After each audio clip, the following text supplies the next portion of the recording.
Welcome to Bible Prophecy Revealed with Grant Jeffrey. It's a delight to invite you to join us as we study Bible prophecy here at the Holy Land Experience, which has graciously allowed us to film on their set. We're here in Orlando, Florida, one of the most beautiful places in America.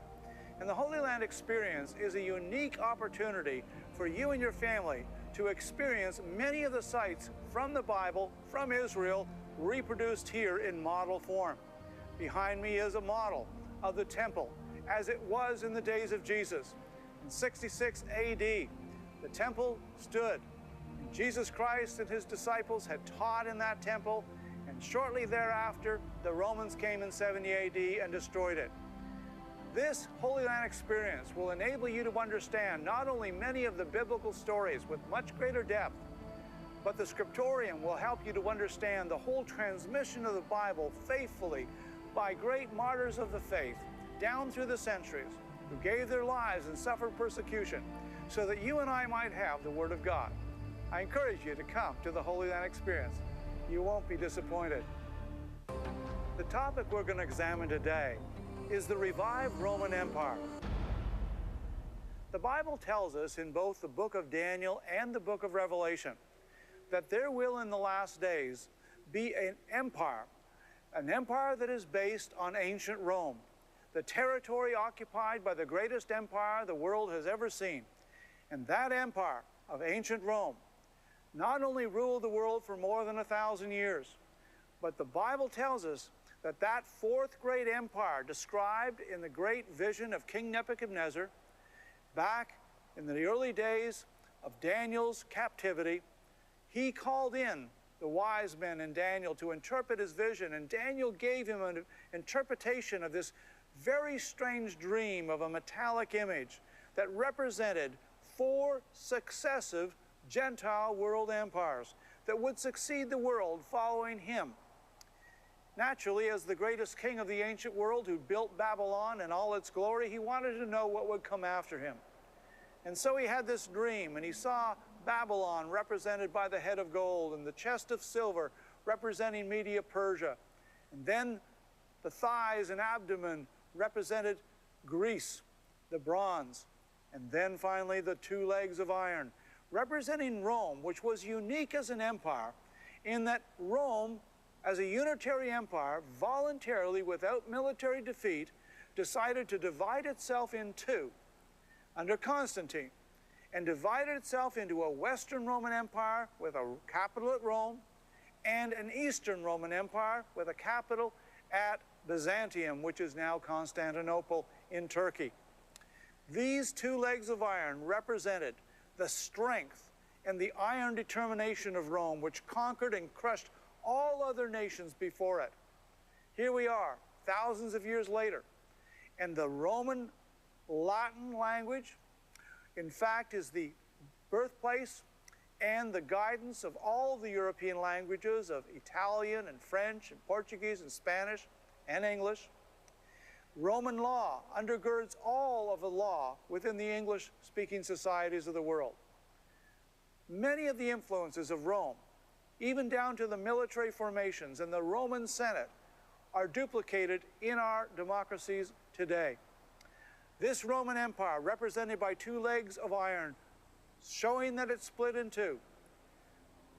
Nebuchadnezzar was given a further detail, and that was that this great metallic man-like image not only had legs of iron that were divided, but it had feet with 10 toes, and the 10 toes were composed of clay and iron. This prophetic symbol of clay and iron indicated that this Roman Empire in the last days, when it would be revived in the last days, which you and I are living in, would be composed of clay representing weak nations, perhaps democracies, and iron nations, represented by the iron toes, which would represent dictatorships.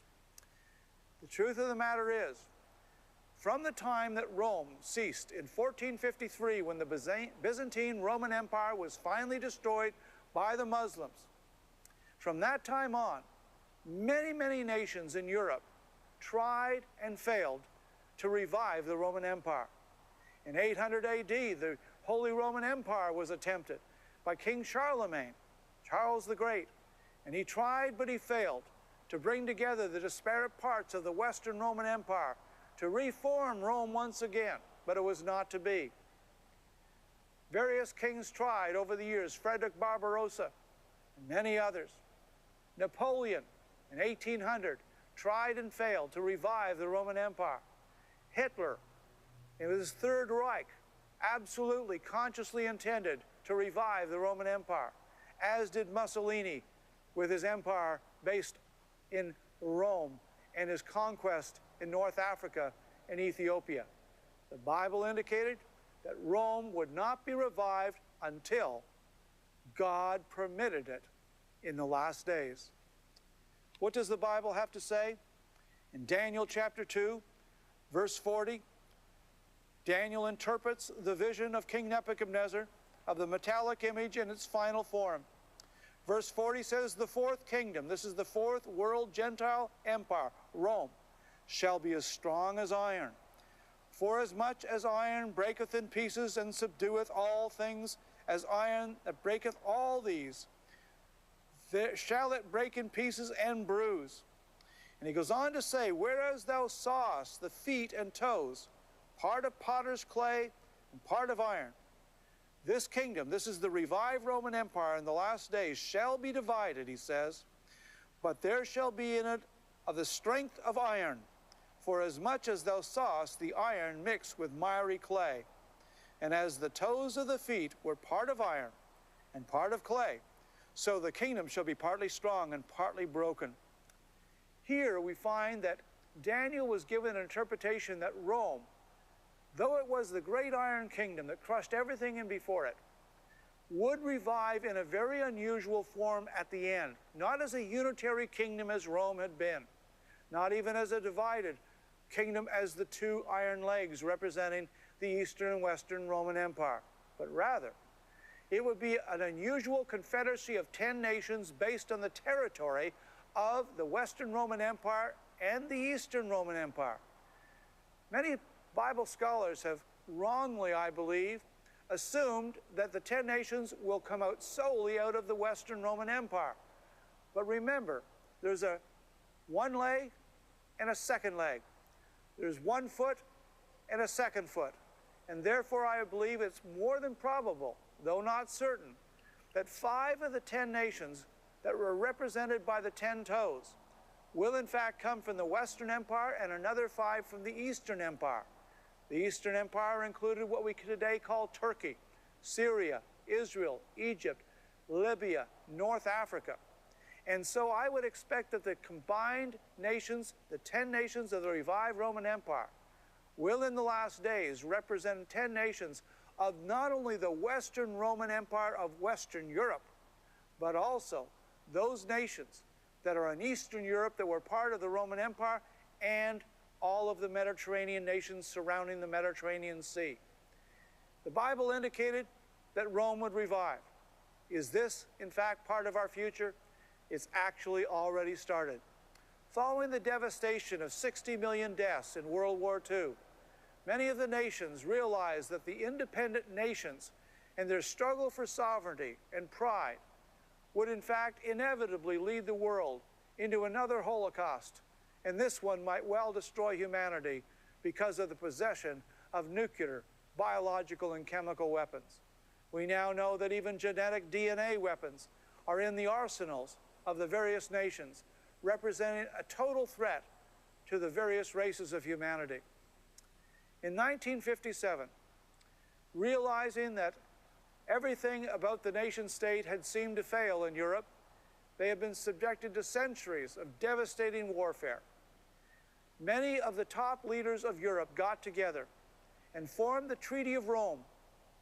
It initially was a 6-nation group led by Italy, France, Germany, Belgium, Luxembourg, etc. They formed a steel and coal pact initially, somewhat modest. But very quickly, the great intellectuals and thinkers in Europe got together and decided that what they really needed was a United States of Europe. In 1992, the United States of Europe was consciously formed under what became a Roman treaty involving now not only 6 nations as it begun, but now there were 12 nations. Ultimately, there were 13 as Greece was allowed to join. Then it went to 15 nations. Then it grew to 25 nations. But already the Europeans were discovering that 25 nations was incredibly unwieldy. It was impossible to get a commonality of policy and decision-making on anything regarding military policy, of war, of foreign policy, or even of economic policy. A decision was made by the major leaders, the major countries, like Britain, France, Germany, Belgium, together with Italy. And they decided they needed an inner core of at least 5 nations that would agree together regarding defense policy and military matters and economic policy. And they would invite the other nations to join in and come alongside them, but without having decision-making powers. Now, Jacques Delors, one of the great thinkers in Europe who became the president of the European Commission, he decided there needed to be 4 major reforms. These reforms, introduced in the late 1990s, involve 4 major things that changed the European Union from being a weak economic union, a common market, if you will, into a true economic and military and political powerhouse. The first reform was to create a powerful European Commission with an executive power in the president, and that each of these men would not be elected, would not be subject to vote or veto, but in fact would be appointed as senior elder statesmen, often former prime ministers and presidents, former leaders of the treasury, or military generals. And each nation, depending on its population, would have the right to elect 1 or 2 or 3 of the individuals into this executive commission. But here's the problem. Once they were elected, they were unanswerable to their public. No longer did voters have anything to say. In fact, even though they decided to create a European Parliament that would be directly elected in Strasbourg, this European Parliament had no power of veto, no power to raise taxes, and no power to choose executives. In other words, they detached the European Parliament, directly elected by 500 million Europeans, into something that would just be a debating society. All power would be in the Executive Commission with an appointed member as well as an appointed president.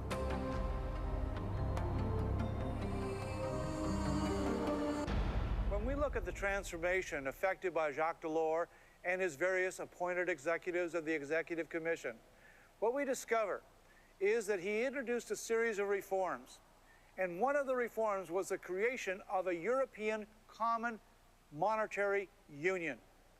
This was essential because with 25 different currencies, economic relations were just as confused and as impossible to coordinate as they had been before the European Union had ever been founded. Not only was there a European Monetary Union and a common policy of the central banks of Europe created and coordinated, but the next was the creation of a unified internal economic market. That meant that they dropped all barriers, tariff barriers between various states. They allowed a new treaty which allowed individual citizens of any of the members of the 25 nations of the European Union to travel from one country to the other with only a single passport from their own country based on the European Union. It allowed a type of travel that was unknown in the world since the days of Rome. If you go back to the days of Rome, you could travel all the way from Scotland in the north of England, 2,000 miles to Constantinople in Turkey without ever crossing a border. The Roman roads were excellent in those days. The Roman Pony Express allowed letters and messages to be transmitted 2,000 miles across the empire in a matter of less than 3 weeks. In those days, Rome was a united empire. And what the European Union has as its desire is to recreate the Roman Empire. And you will find that they are using many symbols from ancient Rome, and they often are talking about reviving Rome, exactly as the Bible said 2,000 plus years ago. They wanted to create a euro, a new currency. And when the euro was first created, it fell very, very rapidly against the American dollar. The greenback was the reserve currency of the world, but not for long.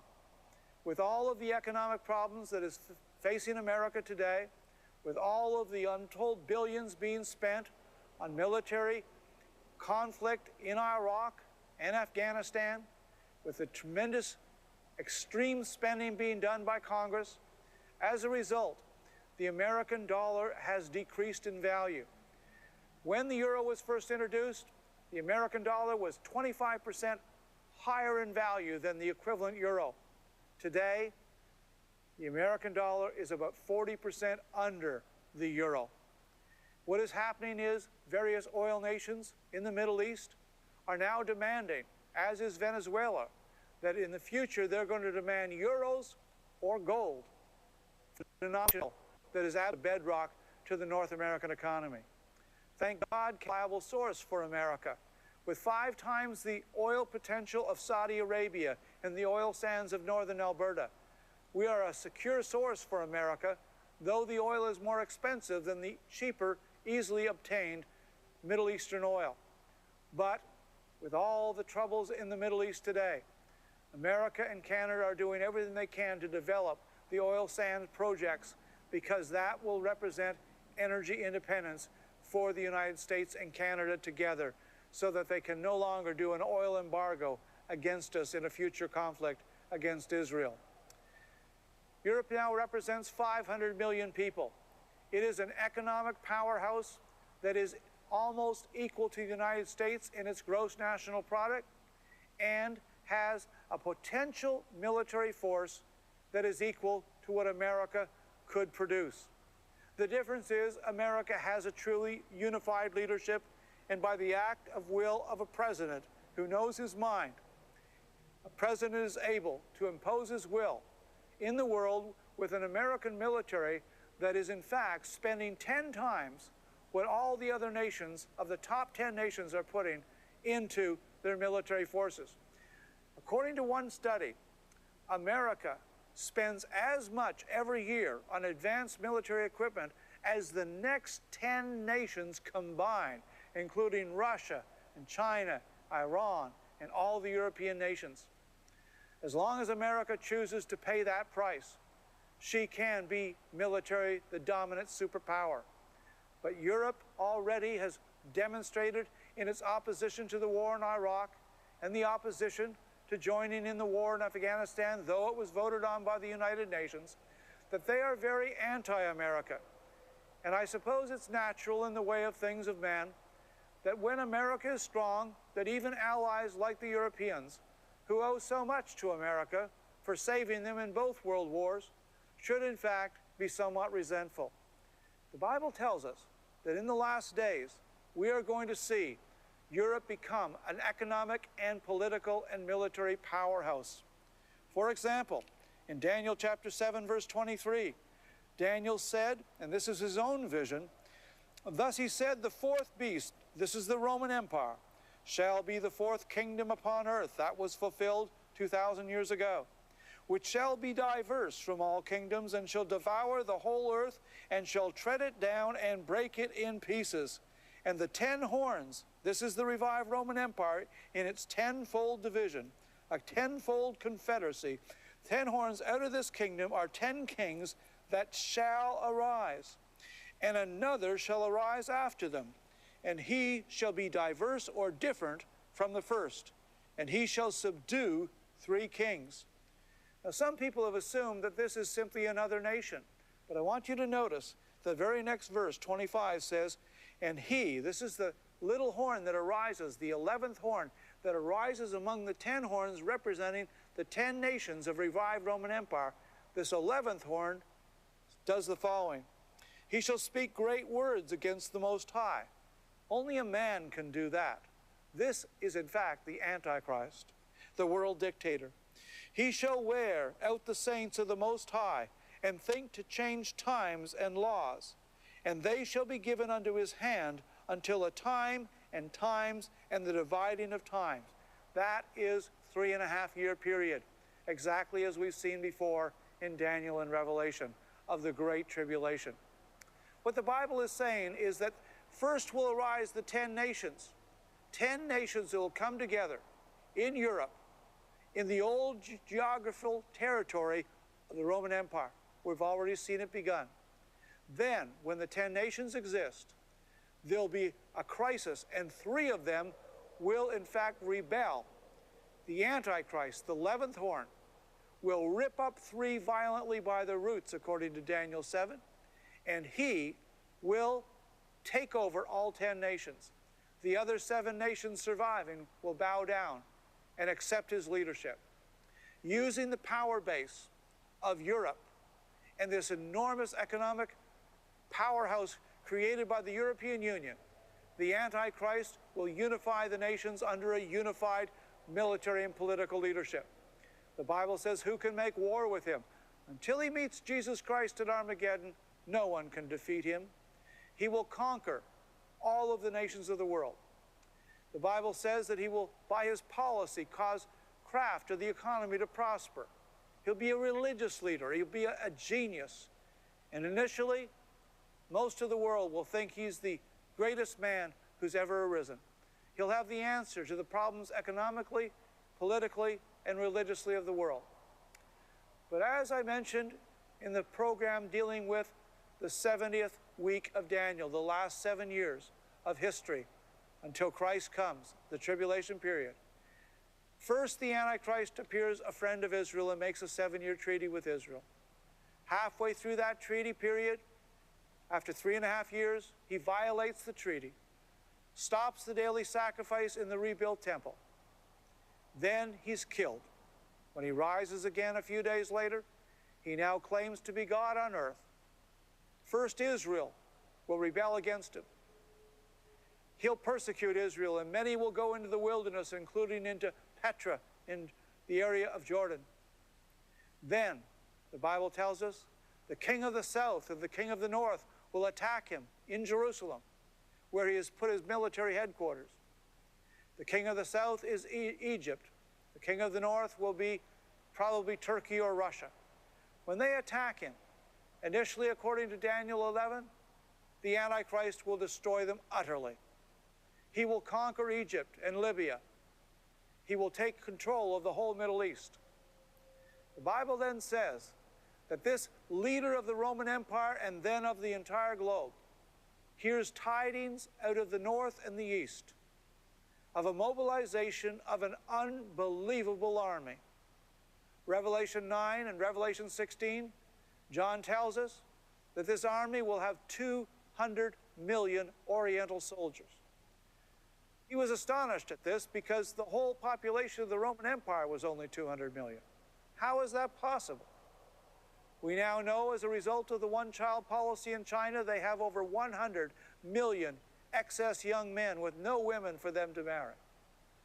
As a result of a desire to avoid having girl children and having to pay dowries, in India, where there's no one-child policy, selective abortion of female fetuses is so rampant that in one province, I was reading about the area of Punjab, in one Brahmin class, an upper class of India, they have 800 boys and they have 300 girls.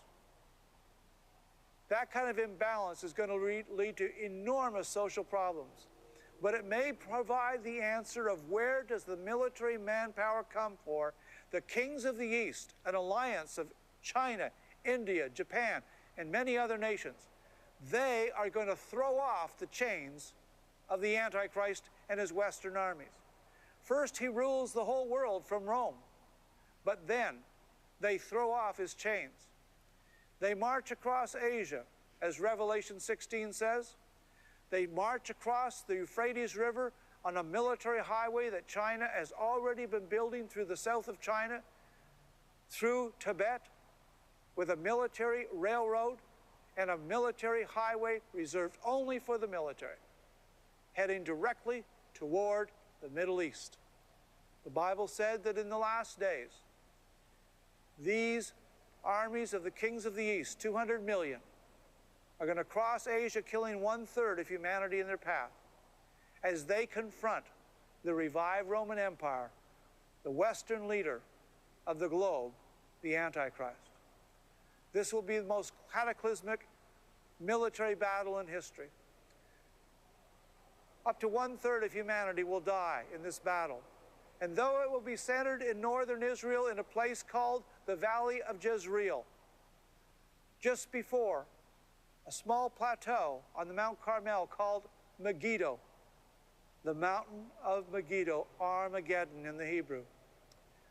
Beneath that valley, if you stand on Mount Carmel, you can see out in the valley, far away, 2 V-shaped military airport runways coming out of the ground, where there's an underground airport holding massive amounts of Israeli planes in a deep underground airport. And by the time they reach the ground level, they're already in the air. Napoleon in 1800 said the whole world could assemble the nations of every nation on the planet in the Valley of Jezreel. Throughout history, there have been 9 major battles that have taken place in the Valley of Jezreel.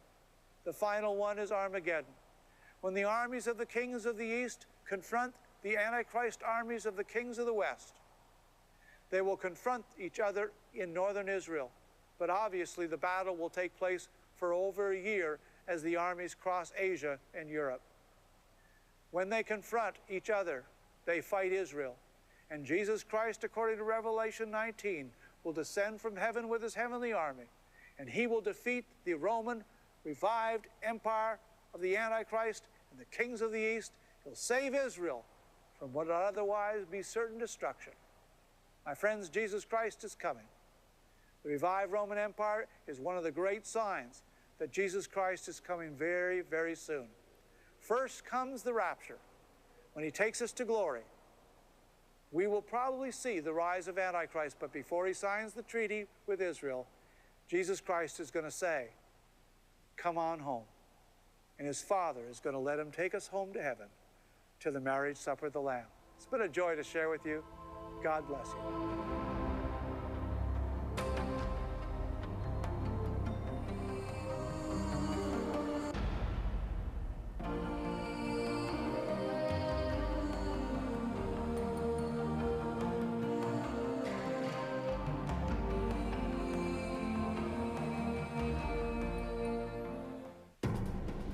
My latest book is Shadow Government. It documents the global elite plan to destroy America and our freedom and privacy. It documents the surveillance society that now exists, that is watching your emails, your internet surfing, and your phone. You need to understand the surveillance society that is now attacking our American freedoms. I encourage you to get Shadow Government. It'll open your eyes to the reality that now exists throughout our world today.